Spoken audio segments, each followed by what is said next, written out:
15% of all dogs, maybe a little bit higher, and 20-25% of all dogs that are in shelters. It's real bad because what happens is the owner, you sort of get held hostage by the dog. So there was a dog here. I'm doing the lessons with the owners right now. An example of that would be they have tenants below them, and if the owners left, the dog would just make noise the entire time and not shut up. So if she was leaving, she had a baby and put the baby in the stroller, she had to take the dog with her. Well, she didn't even want to take the dog with her, but she had to. So it's very much like that. Like there's like say there's two people involved. One person has to stay with the dog, or the other person goes to the store. It's really like being held hostage. Some separation anxiety is worse than cases are worse than others, but it's all real bad, and it doesn't get better by like what would be an example of this? Like say if the dog's peeing in its crate or barking in the crate by letting it out of the crate. So you have to have a lot of experience to get the dog better, because there's these little, with dog training, there's these little differences that really make a difference in your dog. Even just holding the leash properly and giving the dog a correction properly. People think that it's just like sort of like you just pull it, or it's not. It's very specific. So there's very specific things that you need to do to get your separation anxiety dog better. And unfortunately, there is no magic wand. I can't just say, I don't know your dog. I'm not working with it. And I have years of experience doing this. So with me, like I have a lot of stuff in my tool belt, and I utilize everything. And with all dogs, I just start like running through what I have and see what works and what doesn't, and then I just start, shifting into something else as I need it. Now, an example of that would be I've had two dogs here at the same time that has separation anxiety. I see it all the time. So the Vizsla, Lutzi, has separation anxiety, and they all sort of dogs with separation anxiety manifest themselves in the same way. There's a lot of vocalization when the person goes out of the room, or they defecate or pee in the crate. There's an excitement. They can't relax. Lutzi could relax sometimes, but then like sometimes they get like, it almost looks like they're going into like this mood. Like with like Lutzi, like he doesn't have it as long as like Merlin had it. So he would be cool, and usually at night it seemed like Lutzi was getting separation anxiety, because I'd wake up, he was in a wire crate and he was peeing. Now, we had no problem during the day with him peeing in the crate. Vocalizations, of course, but those are subsiding, and you had to be really consistent with that. But the peeing at night was just like, well, that's a bummer, So your basic rule of thumb with dogs that pee in the crate, you give them less space. Now, how much space do you give your dog that you're trying to crate train or has separation anxiety? They need enough space that they can stand up and turn around in, and that's it. That's all they need. Now, a dog that doesn't have separation anxiety, you can give more space too, of course, but that's all they really need. So as long as they can stand up and turn around, that's probably good, because then they can lie down too. So the first thing that I tried with the wire crate was I took up space. That didn't work. He was like lifting his leg and peeing outside the crate, so he didn't have to stand in it or sit in it. Smart. Some dogs will be just like, fuck it, I've just got to pee inside the crate. That's not Lutzi. Lutzi was like peeing out of the crate. So what do you do in that situation? Instead of the wire crate, I used a plastic crate. and we had success. Last night I used a plastic crate. I moved him into the plastic crate. One, because I was going to move him into a different area of the house anyway, because Lutzy chases cats, and that's one of the problems that Lutzy has is chases birds and cats, which has to do with compliancy. It's not really about habituating the dog to cats and birds. That's not the problem. It's really going to be about compliancy. But I want Lutzy to be around cats more, just so he is a little bit more habituated. But he has to get his shit together. In other words, like I'll train Lutzy to sit, and the cat can walk by him. So he's in a different area of the house that nobody else is in, other than the cats and some birds. So, to make a long story short, I put him in the crate. He has plenty of room in this crate. It was a crate that when I picked him up, I put him like I was using in the car. He's totally comfortable in it. He can sit up in it. He can turn around in it. He can lie down in it. And moving him in last night into that crate, I did move him in at night because I wanted to make it dark. So, but a lot of dogs, a lot of time, they get visual excitement, like, visual stimulation causes excitement. So the cats are in there, and I know that he has this tendency to get excited around cats. So I make it dark, and not only do I make it dark, but the front of the crate, I put a cardboard box in front of, just a box that we got something. I got some art related thing, and I put it in front of the door, so it just sort of like makes it so he could see a little bit on each side, but that's it. And then, the holes on the side of the crate, you can see out of that. It just sort of limits the dog to what they really can see, but they can still see a little, and he's in a dark room. That is an approach that I take with, like, say, a cat killer. Say I'm working with a cat killer, and I have to have him work around my cats. I had to get him to quit doing this and to be compliant. A lot of times with a cat killer, I make it so that the dog really can't see. Like I'll put things on every side so it can see out of the crate, but it's gonna see, like, say, a box or something. Do you know what I'm saying? Like, it can't really see the cat walking around, and the front of it, I make it so that it's totally covered, because I want the dog to get, habituated to the smell and not get excited. That's key. Like with all these dogs that have problems, it's all like this excitement of the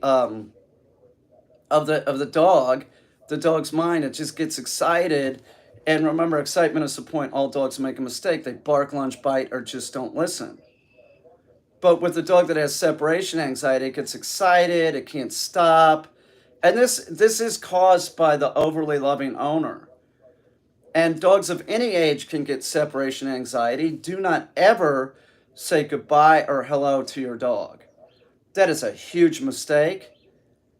Don't do "mommy, I'll be right back." If your dog's acting like a dick when you're leaving, and it shouldn't, when it's in the crate, you should walk around the house and ignore your puppy or your dog and make sure that they get used to you just totally ignoring the dog. Okay? Just totally ignore the dog, and that'll make for a healthy, happy dog. If you're like giving it a salutation before you're leaving, that's not going to work out so good. Okay? So don't say goodbye and don't say hello. And when you come in, ignore the dog right away, unless you've been gone so long and you know the dog has to go to the bathroom real bad. Then you might want to run it out. But you want to ignore the dog when it's in the crate, and you want to get the puppy used to this. Though with the puppy, it's easy because you got to crate train the puppy. So say it's 8 or 10 weeks old, you don't want that dog to go to the bathroom in the crate, right? So you're constantly getting the dog, and when they're real young, they're 8 weeks, you're picking it up and running it outside, and then you picking it up and you're putting a leash on it while you're running outside, and then you do that for a couple weeks, and then finally, you know that the dog can hold it for some seconds, and it's functioning on a leash, so you can, come on, and you can kind of rush the dog outside, okay? And then it goes back in the crate. So it's constantly coming in and out of the crate, and if it's, making noise or something, you might ignore it. If the puppy's making a lot of noise, you might rap on the top and make it sort of unpleasant with a pressure wave going around the top, the crate, and say, um, tell the dog to be quiet. No, like that. That's another thing that people. I have a neighbor that has a new puppy, and she's constantly using this like pleasing tone with the dog when it's screwing up. She's gonna have problems. Like the dog's like, I'll have a dog in the backyard and the dog's barking, right? Her puppy, and she's walking with the puppy, and she's, no, come on, come on, come on, and the dog's fixated on the dog in my yard. It's no. You have to start using no, or the dog's not gonna quit. Watch out the tone that you're sending to the dog. It's either positive or negative. There's no in between with a canine. It's real black and white. And when they're looking at you, they're perceiving that. They're like either the human's happy with what I'm doing or they're pissed off. So knowing that, it doesn't really matter the age of the dog, but it does matter the pressure that you use with like a young puppy. You don't really use any pressure with a young puppy until it's closer to 4 months old, but you can use a tone with the dog for sure. If it's doing something real obnoxious, you could even like scruff it a little bit, scruff shake, right? Which is that's another subject, but you really don't use a lot of pressure with a puppy. There's no leash correction or anything like that. The I wouldn't even at 8 weeks, I wouldn't be scruffing the dog. Like say the dog's 11, 12 weeks or something, and it's like going towards my pant leg and it keeps doing it, I might grab it, real quick. That's another thing with dogs. When like an adult dog corrects another dog, it's real quick. It's over, right? Humans have a tendency to berate the dog, right? Now, that's another subject too. We could talk about human beings and how we're different until we're blue in the face. But the separation anxiety dog is something that like you have to get a handle on it, or else the dog, it's just so miserable. It is, and as an owner, it's so miserable. You're so miserable. That's why they end up in animal shelters. So you have to make sure that the dog with separation anxiety stops doing these things. And people have so many problems with this. Listen, if you pander to the dog isn't going to get better. If you're like, well, the dog's in the crate and it's barking, and then you let it out, it's not going to get better because the crate is your number one tool for fixing separation anxiety. So there's more to it than like what I'm talking about here, but I'm just saying it's not going to be easy. Going to the vet and having your dog put on medications that are for a human, that's not the answer, and that it's going to take the edge off of it. That's just not going to do it. Like you have to change the dog's behavior, and you have to change your behavior. So see, this is a problem because people like it's harder for people to change than the dog. They ship the dog off to me. 90 days, I can get the dog functioning. But if the dog goes back and then you start backsliding into your old ways, like, oh, we'll just let the dog be in the bedroom when it should be in the crate, you're fucking up. Do you understand what I'm saying? Like, if you're driving with the dog in the car and it's making noise, and then you're like, oh, okay, I'm going to put it in the back seat instead, you're fucking up. Your dog with separation anxiety you need to have more crate time, not less. Because you screwed up at some point, you really screwed up because you gave it separation anxiety, okay?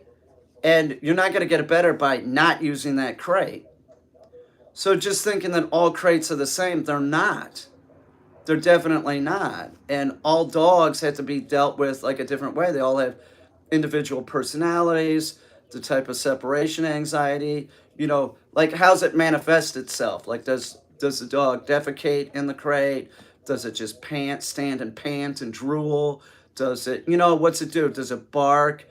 It's usually a combination of things, but it's a really difficult thing to do. And when they first come here, it's like an all like the first month is a lot. It's a lot for me. So even like this dog, the Vizsla, which is like less than Merlin was, it's still a lot because it's like, okay, so he peed outside the crate again. Now you got to clean up after the 9 week old dog or the 9 month old dog that shouldn't be doing this. You know, that's pretty much housebroken or crate trained. But when you at night, you know, during the day it's fine, but at night, you know, it's having this issue. What do you do? You know, a lot of people would be like, well, it's peeing in the crate. They wouldn't think like, maybe I'll try another crate. You know, like what kind of crates are there? It's like there's different kinds of crates. There's different kinds of e-collars. Not everything's the same. It's like there might be only one leash that you should use, a leather one, or you know, you might be talking about a tracking lead or something, but do you know what I'm saying? There's a lot of different ones that aren't effective. Like you could get a nylon leash, they're horrible. They're the wrong. You know, you're working with your dog. They're the wrong weight. They're the wrong action. But people see them and they're like, oh, well, that looks nice. Well, it might look nice, but that's not effective. And even in crates, I've seen people like. I'm thinking about a Shiba owner. I trained their dog, and then we show up at the house, and he had this like crate that was like it wasn't a crate. It looked like a little mansion, right? And it was made out of like this particle board stuff. And I'm like, what's this? He goes, oh, it's cute, isn't it? And I'm like, yeah, but that's not an appropriate crate. It has no airflow. If your dog goes to the bathroom in it, you're not going to be able to get it clean. Even just your dog being in that, like, it's going to get dirty just because of the oil coming from the skin. Why'd you get that? Well, I thought it looked good. I mean, it's about the same size as the wire crate, and it looks, you know, it looks better. You know, people, and there's the issue I had explained to him, like, man, that's particle board, that's outgassing. You want your dog in a particle board box, it outgasses, you know, really toxic shit. Oh, I didn't know that. Yeah, and I swear to God, I told him this. I went over like the next week. He still was using it. So you can't tell people things. You can't. It's like you could tell somebody like, look, the dog needs to be crated, and then they're trying to make it go back into the old ways of like, well, we're gonna have, you know, the dog's doing great, so we're gonna let the dog sleep in the bedroom, or we let the dog hang out, you know, while we're watching TV in the bedroom. You did that before, don't do it again. Put the damn dog in the crate. When you're not working with it, it goes in the crate. If you're laying down watching TV, the dog isn't working, put it in the fucking crate because you weren't using the crate properly to begin with. Doesn't matter if it's in this room or that room, you need this dog to be in the crate. And the crate's always an issue with the separation anxiety dog. Always. That is the one thing about separation anxiety dogs that is all the same. The crate hasn't been used enough, or the dog has an issue with the crate because it wasn't used enough and properly. You have to start using the crate again. And I'm telling you, separation anxiety, you could have a dog that say was crate trained and it was doing real good. So it's 4 years old. You do something or somebody does something that's around the dog, all of a sudden, bam, it's got separation anxiety. You got to start using the crate again. There's somebody in the stream that has an older dog right now, toxic, this happened to. Didn't have separation anxiety. They moved the dog to a new house. Bam, it has separation anxiety. What did toxic do? She started using the crate again. So just beware. It's a dog of any age can get separation anxiety. You can't get it better by not using the crate. She started, you know, she's right away, I got to use the crate. You can't get it better by pandering to your dog. The dog doesn't want to be in the crate. Or, look, the dog wants to go with me. Yeah, they're hardwired to do that. They're hardwired to go with the pack. Like, wolves are like, we'll just walk along looking for something to kill. That's how domestic dogs are. Don't believe this bullshit about like, oh, they're so different than the subspecies of the wolf. They're so different. They've changed so much. This bullshit about like their diet. Like you hear people talking about, oh yeah, the domestic dog's diet is totally different. Your dog should be on a raw diet, okay? And that's sold to you because they want you to buy pet food. Okay? So it should have, if you have a pet, its diet should be as close as you can get to nature as you can. And that's not a bag of kibble.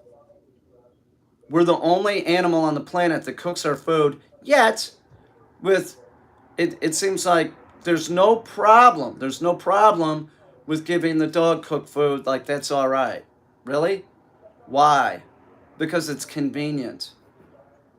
And I'll tell you something. If you're gonna cook your own food, or you're gonna buy the kibble that is cooked, which is more healthy for the dog? The kibble, you idiot.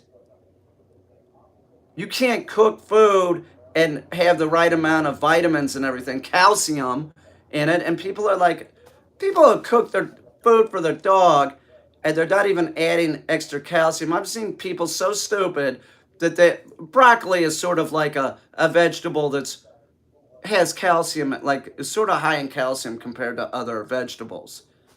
It don't have bone in it, okay? So it doesn't have near enough calcium, not even close. And your dog, how much calcium does your dog need? At least twice as much as you. That's a lot. Bone is part of their diet. That's why if you eat a piece of that kibble, you'll come across something that's like sand. That's bone meal. That's another reason why pet food is not healthy for your dog. It's because bone meal is cooked bone, and all cooked bone, it's cooked, is an irritant to your dog. That's why dogs on pet food, they get diarrhea all the time, because it's an irritant. You feed them a little bit too much, bam, you got diarrhea.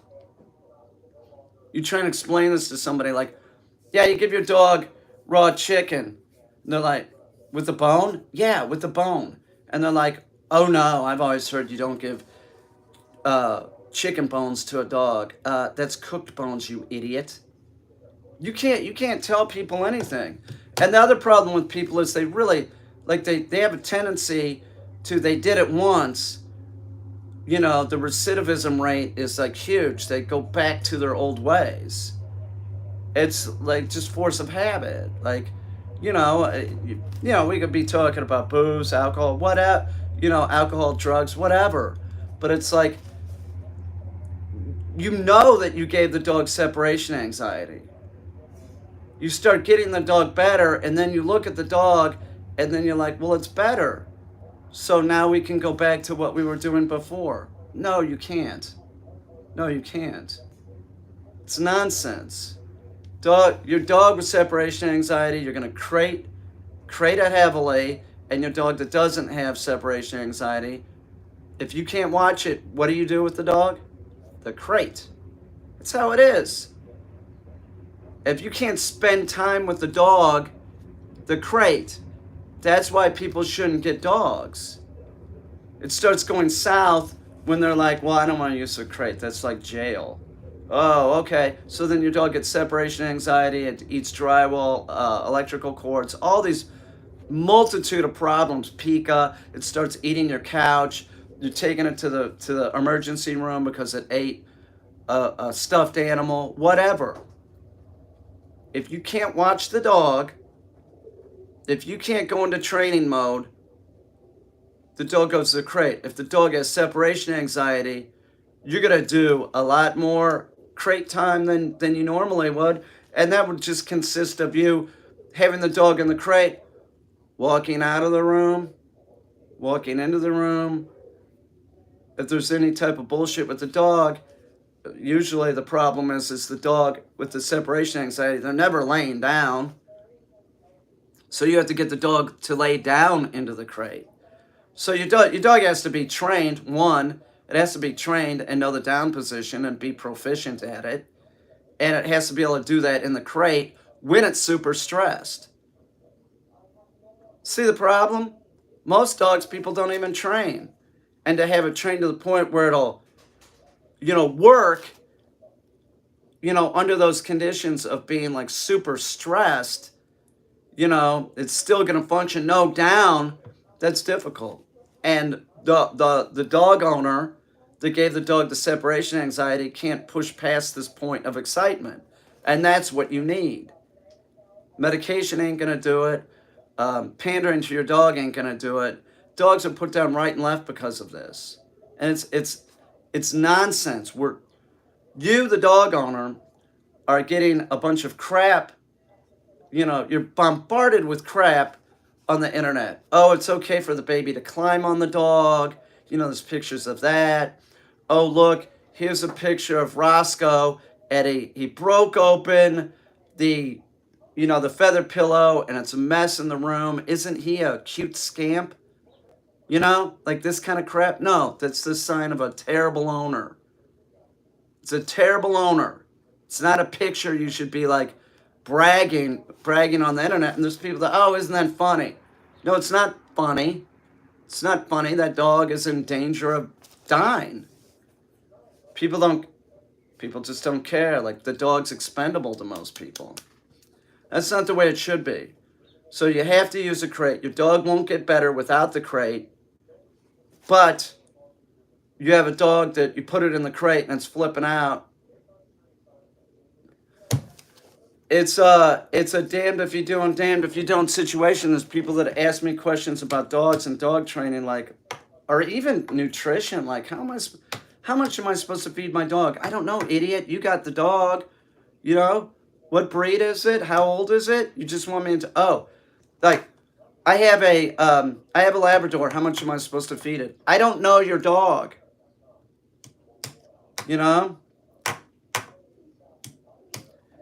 Yeah, crate size does matter. I was talking about that before you came on, and it's very important. If you have too big of a crate, they'll go to the bathroom in it. And the type of crate too, like I was saying earlier, Toxic, that like the Vizsla was peeing outside of the crate. Only it appeared like at night, early in the morning or something, something like that. Like holding it in the wire crate during the day. So I took up space and it was still lifting its leg and peeing outside the crate. So I switched him into a hard plastic crate. I was going to move him anyway. I moved him into a room, with cats and birds and stuff. And that sort of solved my problem. But that doesn't mean that the dog that you have that has separation anxiety that pees in its crate or takes a dump in its crate, by you putting it in a plastic crate, that's going to solve your problem. That's this dog. That's this dog.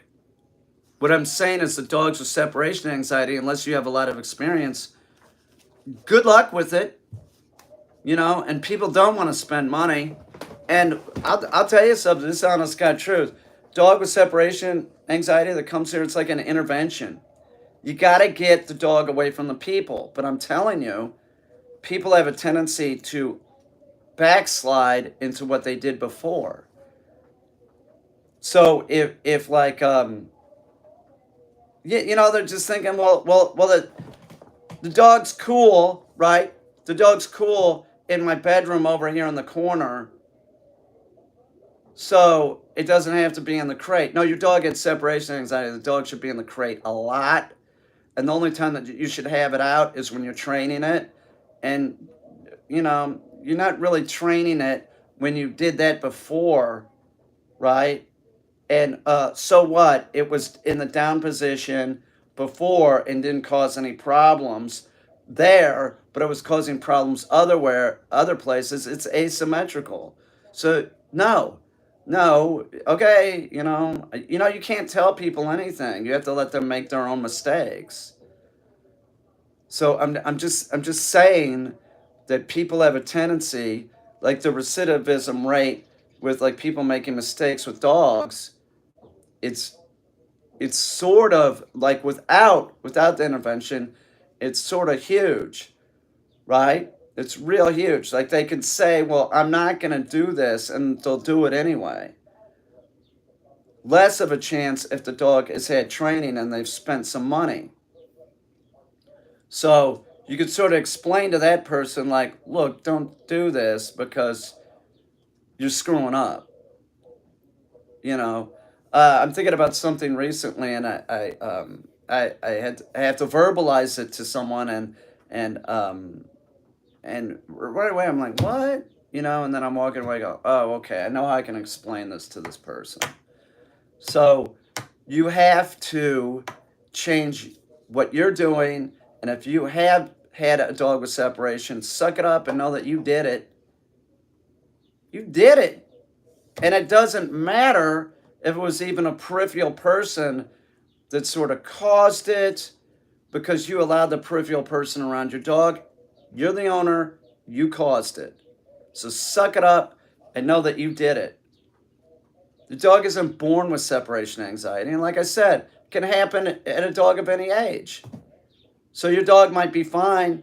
You might move into a different house and then bam, for some reason it has separation anxiety. You got to get on that shit and you got to start using the crate. It ain't going to get better without the crate. It isn't. And I'm just, I wish that I had a magic wand. I wish that like I could make a video that would like cover all the bases for all dogs with separation anxiety. They're all sort of different.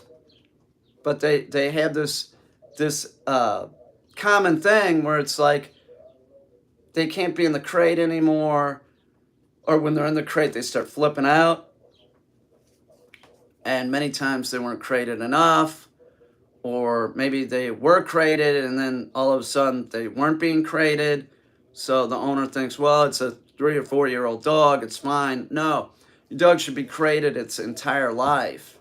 Now, with that said, like the old geriatric dog, you might have the crate door open and he just, because of muscle memory, you look and there's your dog in the crate. But like say you have a 10-year-old dog, it's 4th of July, get in your crate and close the door so that like when it hears the fireworks, it doesn't start moving around and getting flipped out. Or you're leaving the house. It's a 10-year-old dog, right? It's used to going in the crate. Do you leave the door open? No! You close the door. What's it matter? You don't want your dog to get separation anxiety. Want to give you an example of a problem? Here, I'll give you a problem. 10-year-old dog. You leave the crate door open, you're leaving, the door's open, right? UPS guy comes to the door, somebody comes to the door, knocks on the door. All of a sudden, the dog's barking. They don't, and then they do. All of a sudden, this fucking thing starts with your dog. I gotta watch the house. You got an aggression issue with your dog, where you could have just closed the door so that the dog's, mobility was like, just sleep, which is what the dog should be doing. You don't want a dog protecting your house. If you are one of these people that you want a dog to protect, why don't you go get a Blink camera? Leave your dog out of it. What do you want? What do you want the dog doing? You want the dog barking when somebody comes to the door? No. You want some crackhead coming in your house and your dog loose? And your dog get all weird and the crackhead do something to your dog? No. Do you care about the dog? It should be in a crate if you leave. Stop thinking that it's jail. It's not. They like the crate if you do it right. One thing that you can do to help the dog, like the crate, is always feed the dog in the crate. Always. They're going to associate eating with the crate. They like to eat. That's the only type of food training that I do. I train dogs with zero food, but that is the one thing that I do is I don't, it's not really in food. I'm just like, here, this is the area that you eat. One, because I'm giving raw diet and I don't want them to yank it over onto I don't have any carpets, but do you see the point? You eat it right here on this bottom of the crate pan so that there's no mess. You don't want your dog doing security. And first of all, your dog isn't trained to do protection.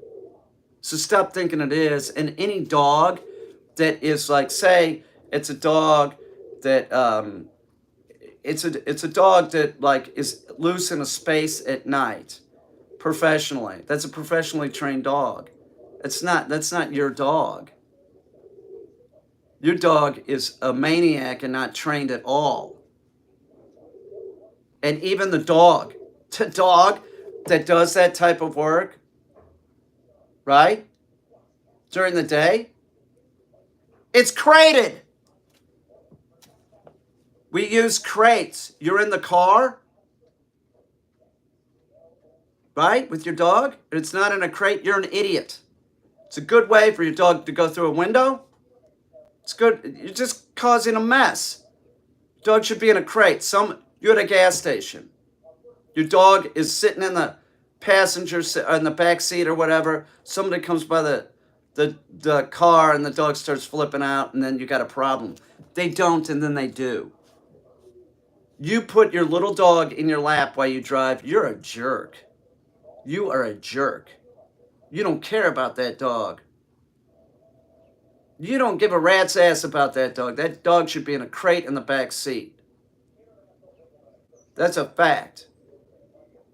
And make it so that if it's in a crate in the back seat, it's down on the floor. Or buckle it in. Don't even use one of those dog seat belts. That is a bad idea. People are sold crap. We are. You're just sold crap. Wee-wee pads? That's a scourge. That is a scourge. That is the worst thing for your young dog. You're training it to take a piss and a shit in your house. It's scented with pheromones to attract the dog. That's sold to you all, and you all think that this is supposed to help you train the dog. You know how you get your dog housebroken? You get your lazy ass up out of bed at 2 a.m., you take that 8-week-old puppy out, you get up in another 2 hours, you take that puppy out, then you're up again at 7, and you're real tired for about 3 or 4 weeks until you get the dog. By 13 weeks, you should have that dog really instilled in this dog that it goes to the bathroom outside. But no, you want it easy. There's no easy way to train the dog. You're being sold crap, and you people buy it. Head collars. Oh my God. Are you kidding me? I see people that are calling themselves dog trainers putting head collars on a dog. Can't you teach the dog how to heel? What are you doing calling yourself a dog trainer? How freaking annoying is that? A head collar works like a halting on a horse. So if the dog goes forward, it turns its head. That's not training the dog. That's not doing anything. That's management. But to the person that doesn't know, oh, my dog doesn't heel, it'll never heel. Bullshit, there isn't a dog in the world I can't teach how to heel. There's not a dog that exists that I can't teach how to heel. So you're going to a dog trainer, somebody that's calling themselves a dog trainer is putting a head collar on your dog? It's absurd. You give them money, thousands of dollars, to put a head collar on your dog? Why? Your dog needs to heel. If your dog is healing and doing a proper heel, Merlin, he's not going to get in trouble. He was healing for me. He was healing for Destiny. Now he's healing for the owners. You keep the dog in that position, right, even with your leg, you won't have issues. You put a head collar on your dog, you're managing it when you're walking it, and then it's fucking up doing other things, and you can't tie it together. Well, how can that have to do with this? It has everything to do with it. Don't waste your time with anybody listen, the positive reinforcement training, don't get me started on that. There's just too many incompetent, there's people that are incompetent. They can't train a dog, and it's just so ridiculous. It is. It's absolutely so ridiculous. And there's the dog whisperers, give me a fucking break. There's people that watch that stupid show. They think that that's really something, right? They're watching an edited TV show with a guy that doesn't use a leash, can't train the dog to heel. He couldn't train a dog to open a refrigerator, retrieve a duck, do anything Yet they're watching it because it's exciting because he might get bit. Because at least every other show, he's getting bit. A good dog trainer isn't bit. A good dog trainer shouldn't be getting bit because every time the dog gets bit, it has more of a tendency to bite. So, like when a dog comes here, if it has a bite history, it ain't biting around me. If a dog has a fight history with other dogs, it ain't fighting around me. It has to stop because it's about muscle memory. You got a cat killer that comes here. I'm working with a cat killer. Ain't killing any cats with me. I worked with this cat killer years ago. I said, listen, your dog has a history of killing cats, multiple cats. You can never just let it out in your backyard because there's cats that come over there. That's where your dog gets them. You have to be back there monitoring the situation. 4 or 5 months later, she's contacting me. Yeah, I got another cat. Well, how do you do that? Oh, I just left him out there for a little bit. You're an asshole jerk. You're a jerk. That's what I'm talking about. The recidivism rate of the owner, to do their stupid shit is huge. Oh, but it was going so good. You didn't do what I said, right? You're lazy and you couldn't watch the dog that has killed multiple cats and now killed another cat. And you're asking me for advice. I already gave you the advice. I got it to stop and to be compliant. But for it to be compliant, you have to keep an eye on it. Oh, here comes a cat in the yard. No, heel. No. So everything was going good. So don't tell me it was this one time that you let the dog in the backyard and it got a cat. Everything's going good. Muscle memory's still there. Oh, the dog's great. I'm going to go drink some coffee. Everything will be fine. Maybe the first time the dog doesn't get a cat, chases after the cat, doesn't get it, but eventually it gets the cat. I was just like, what's the matter with you? You're an idiot, right? A lot of people shouldn't own dogs. Some people can learn that they need to change. Many people can't. And it's too easy to fall back into your old ways. It's like people that are drunks or druggies, whatever. It's really easy for people to, it's easy. Well, I just go back into my old bad habits. It's harder to break those bad habits. I know I was a drunk. I get it.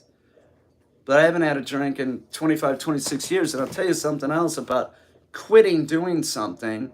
It sort of gives you power. Because if you did it once, you can do it with something else. So I found I can sort of give up anything I want. I don't need that right now. I don't need that. It's not necessary. So you have to be the same way with your dog. Like, I made mistakes before. I got to just quit doing this. I got to hold the leash properly and do it this way. I can't just be out there lax because the dog will start sensing it. And after a period of time, your dog starts seeing you're not holding the leash right. So, you're not continuing with what you're supposed to do. And then the dog, it's like if you take the collar off, the e-collar, before the dog's fully trained, they're collar wise. Or say the dog's fully trained and then you take the e-collar off instantly. The dog's collar wise. So then it's just going to jump back into its old way. So with the e-collar, say you have it on there for 3 years, the dog's finishing out great. You still put the e-collar on daily for 6 months. You might not be using it, but it keeps going on.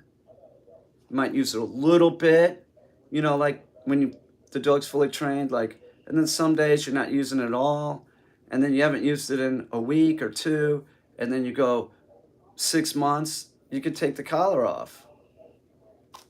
That's how it works. How long should you... See, this is a stupid question. How long would you... I'm sorry, but this is ridiculous, and I'm going to talk about this. How long would you say is the cutoff point where you think you need to go outside? 4+ hours? I don't know the age of your dog. How would I know? What's the age of your dog? What kind of dog is it? Does it have a small bladder? It all depends. Like, there is no magic wand. How can you even ask that question? It's like saying, how much should my dog eat? I don't know your dog. I don't know what breed it is. I don't know how old it is. I don't know its metabolism. How would I know? Why did you get a dog if this kind of stuff is so difficult? I mean, I get it. Hey, listen, I'm sorry, but I get it. That, like, if you gave an IQ test to some people, they're going to score high, right? Like a Wechsler IQ test. Some people are going to score real high on it. Some people will be average. Some people will be below average. If they had something like that for animal husbandry and animal training, some people are going to score high. Some people are going to score average, and some people are going to score below average. It's a fact. If you give an IQ test like that, like an animal IQ test to somebody like Toxic, she's gonna score real high. I get it. I get it. But like, it seems like common sense. Like, what's the cutoff point? Listen, the American Veterinary Association says no longer than 8 hours for the average dog. So an average dog is puppy and senior and everybody in between. So the average dog is in between, right? So you have a 4-year-old dog, you shouldn't be going any longer than 8 hours, but everybody knows the dog that's crate trained, you get stuck someplace, they can hold it a lot longer than 8 hours. They just sort of hibernate. But it shouldn't be happening daily. That's like, oh, it happens like, whatever. Hang on. Hey, I gotta go. I gotta go. My wife is perfect with me. I gotta go. I gotta go do a lesson. I didn't realize what time it is. Uh, my dog is perfect with me, but doesn't listen to my wife at all when I'm not around. I don't believe she is doing what I showed her as far as making her stay at heel and holding the leash properly. Yeah, probably. Yeah, well, there you go. I gotta go. I gotta go. I'll see everybody. Nice to see y'all. Thanks. Good luck. Good luck with that wife. That sucks. I'm sorry to hear that.